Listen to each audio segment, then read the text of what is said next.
అబ్బో ఇక్కడ కేజీ చీరలు కొంటే అర కేజీ చీరలు ఫ్రీ అంట. మంగళ్య షాపింగ్ మాల్ కేజీల్లో సేల్, టన్నుల్లో ఆనందం. TDP MLA Paritala Sunitha California సమీపంలో పంట పొలాలను పరిశీలించి అక్కడి ఆధునిక వ్యవసాయ విధానాలపై అధ్యయనం చేశారు. ఈ సందర్భంగా ఎమర్జెన్సీ కాలంలో పంజాబ్ నుంచి వలస వెళ్లి కాలిఫోర్నియాలో స్థిరపడిన ఓ సిక్కు రైతుకు చెందిన 175 ఎకరాల బాదం తోటను ఆమె సందర్శించి సాగు వివరాలను అడిగి తెలుసుకున్నారు.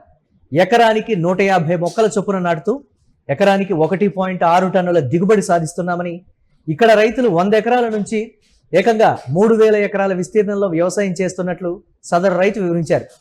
పంట నిర్వహణతో పాటు పూర్తిగా యంత్రాల ద్వారానే హార్వెస్టింగ్ నిర్వహిస్తున్న విధానాన్ని సునీత పరిశీలించారు. అమెరికాలో వ్యవసాయం అత్యంత సాంకేతికంగా సాగడంతో పాటు మార్కెటింగ్ విధానాల్లోనూ మనం తెలుసుకోవాల్సిన అంశాలు ఎన్నో ఉన్నాయని ఆమె పర్యటనలో అయితే గుర్తించారు.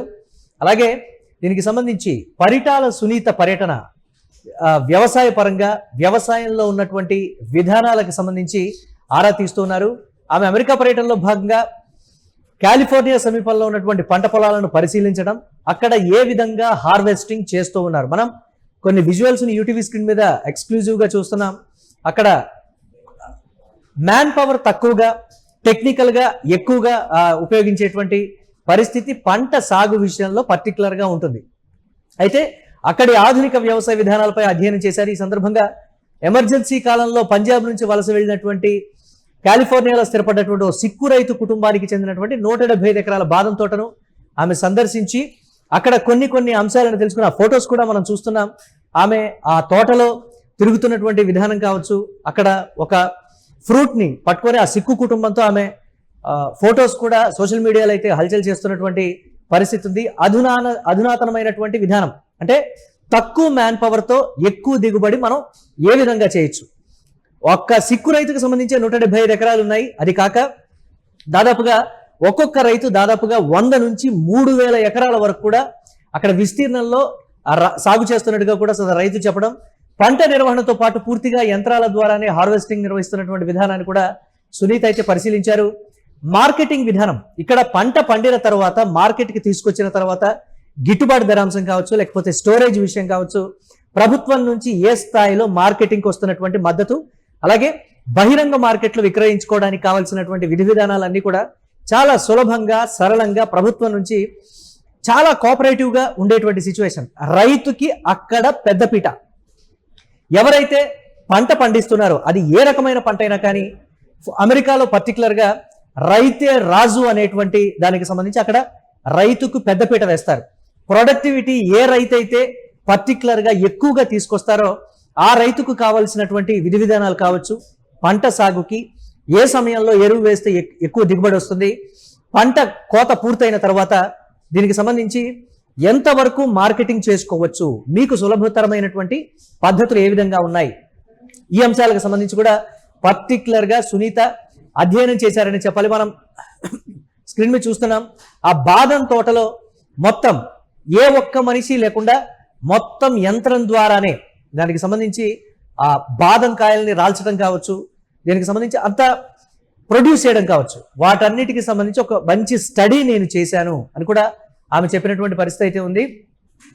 అలాగే దీనికి సంబంధించి అధునాతనమైనటువంటి వ్యవసాయ విధానాలు, ఎక్కువగా ఎరువులు వాడకుండా ఎలాంటి పద్ధతుల్లో చేయాలనేది పర్టికులర్గా చెప్తూ ఉన్నారు.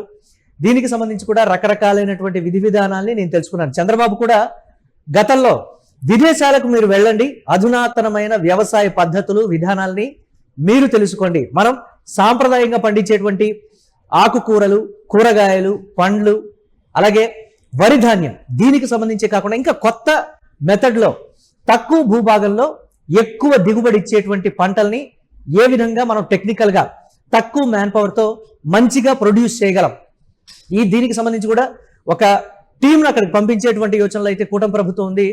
పర్టికులర్గా ఎక్కువగా దిగుబడి ఇచ్చేటువంటి దేశాలని ఐడెంటిఫై చేసి ఆ దేశాలకు ఒక బృందం అయితే వెళ్ళేటువంటి పరిస్థితి. పర్టికులర్గా మనం పరిటాల సునీత విడుదల చేసినటువంటి ఆ ఫోటోల్ని కూడా మనం చూస్తున్నాం. అక్కడున్న టెక్నాలజీ కావచ్చు, పంట ఎక్కడ డ్యామేజ్ కాకుండా పూర్తిగా రైతు దాన్ని కోత కోసిన దగ్గర నుంచి కూడా మార్కెట్కు తరలించి దాన్ని అమ్ముకునేటువంటి విధానం వరకు ప్రభుత్వం నుంచి ఎలాంటి సపోర్ట్ ఉంటుంది, ప్రభుత్వం ఇచ్చేటువంటి డబ్బు రైతు ఖాతాలోకి ఆ పంటకు సంబంధించి ఏ విధంగా చేరుతుంది, పూర్తి పారదర్శకతతో ప్రభుత్వం ఒక రైతు విషయంలో అంత జాగ్రత్త ఎలా తీసుకోగలుగుతుంది అనేది కూడా సునీత ఈ నేపథ్యంలో అధ్యయనం చేశారు.